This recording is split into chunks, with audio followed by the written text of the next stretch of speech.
মাত্র 2 পিস মুরগির মাংস দিয়ে যে এতগুলো কাবাব হবে, প্রায় 70 পিসের উপরে কাবাব তৈরি করেছি, টিকিয়া কাবাবটা। আর সবচেয়ে বড় বিষয় হচ্ছে এর ভেতরে যে কাঁঠালের বিচি ব্যবহার করেছি কেউ বুঝতেই পারবে না। সবাই ভাববে এটা মাংসের টিকিয়া কাবাব। টেস্ট এবং ফ্লেভার জাস্ট লাইক দিস। একদম মাংসের টিকিয়া কাবাবের মতো টেস্ট, খেতে অসম্ভব মজা।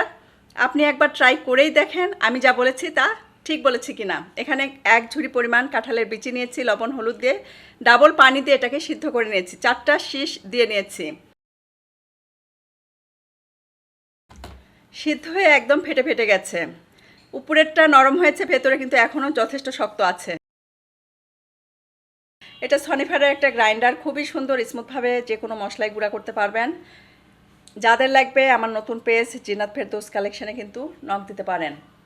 যদিও ভেতরের স্পেসটা কম কিন্তু খুবই স্মুথভাবে কাজ করে, খুবই ভালো লাগে আমার এটা।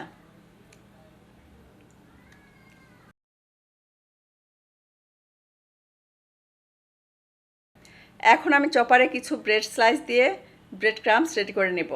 একদম ফ্রেশ ব্রেড ক্রাম্পস আমার দরকার। ফ্রেশগুলো কিন্তু সফট থাকে, এই সফট ব্রেড ক্রাম্পসই লাগবে। এরকম চপারে জাস্ট কয়েক সেকেন্ডে কিন্তু ব্রেড ক্রাম্পস আপনারা রেডি করতে পারবেন।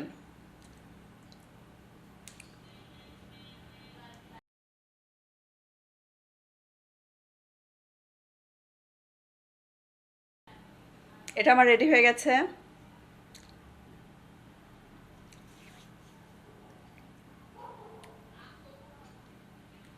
উঠিয়ে নিচ্ছি।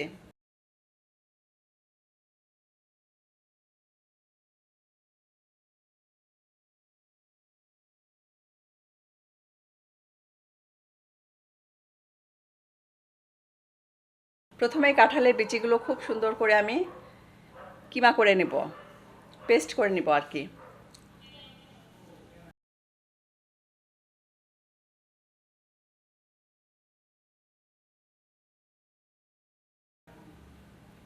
বাটিতে লেগে থাকাগুলো স্প্যাচুলার সাহায্যে সরিয়ে দিচ্ছি যাতে করে খুব সুন্দরভাবে কিমা করে নেব। তেলে ভেজে রাখা পেঁয়াজ দিচ্ছি, তেল সহ দিচ্ছি, সাথে দিচ্ছি 2টা মুরগির ডিম জাস্ট ফর বাইন্ডিংস।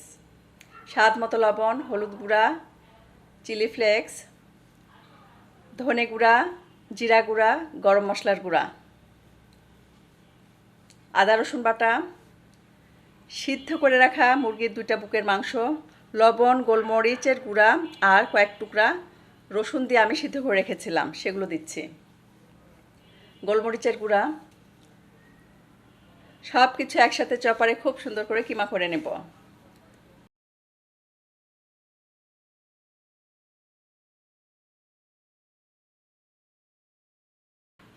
এখন আমি দিয়ে দিচ্ছি কাঁচা পাকা মরিচ আর 2 মুঠি পরিমাণ ব্রেড ক্রাম্পস, যাতে করে বাইন্ডিংসটা খুব ভালোভাবে হয়।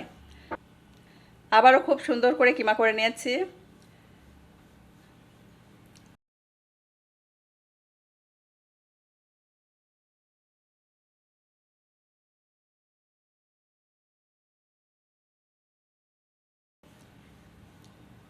দিয়ে দিচ্ছি ধনেপাতা কুচি,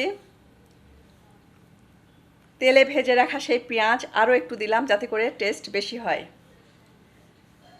বাইন্ডিংসের জন্য আরও একটু কর্নফ্লাওয়ার দিচ্ছি, যেহেতু অনেকগুলো বিচির এই কাবাব তৈরি করব তাই বাইন্ডিংসটা যেন ভালো হয়, কিছুতেই যেন ছুটে না যায় তেলে দেওয়া মাত্রই। সেই জন্য খুব সুন্দরভাবে বাইন্ডিংসটা রেডি করতে হবে।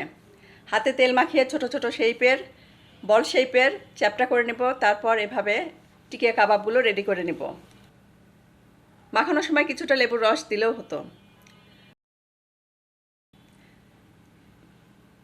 আপনি যদি কাউকে এই কাবাবটা একবার খাওয়ান, ট্রাস্ট মি, কেউ বলতেই পারবে না, ধরতেই পারবে না আপনি এর ভেতরে কাঁঠালের বিচি ব্যবহার করেছেন। সবাই বলবে গরুর মাংসের সেই ডাল দিয়ে করা টিকিয়া কাবাব।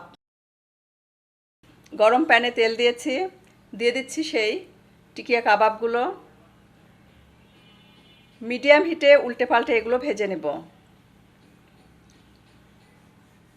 অবশ্যই কিন্তু গরম তেলের ভিতর ছেড়ে দেবেন, তাহলে কিন্তু কাবাবগুলো ছুটে যাওয়ার বা খুলে যাওয়ার কোনো চান্স থাকবে না। উল্টে পাল্টে খুব সুন্দর করে কালার করে ভেজে নেব।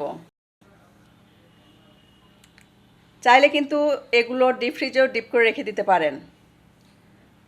তবে আজকে রাখার কোনো স্কোপ নেই, সবাই ওয়েট করছে খাবে। সবগুলোই আমি ভেজে নিব, অর্ধেকটা ভেজে নিচ্ছি, বাকিগুলোও দ্বিতীয় ব্যাচে ভেজে নিয়েছি। এখন সবার ঘরে ঘরেই কিন্তু কাঁঠালের বিচি আছে। সবাই কিন্তু এই রেসিপিটা অবশ্যই ট্রাই করবেন আর আমাকে কমেন্ট করে জানাবেন। ভিডিওটি ভালো লাগলে লাইক, কমেন্ট, শেয়ার করতে একদমই ভুলবেন না।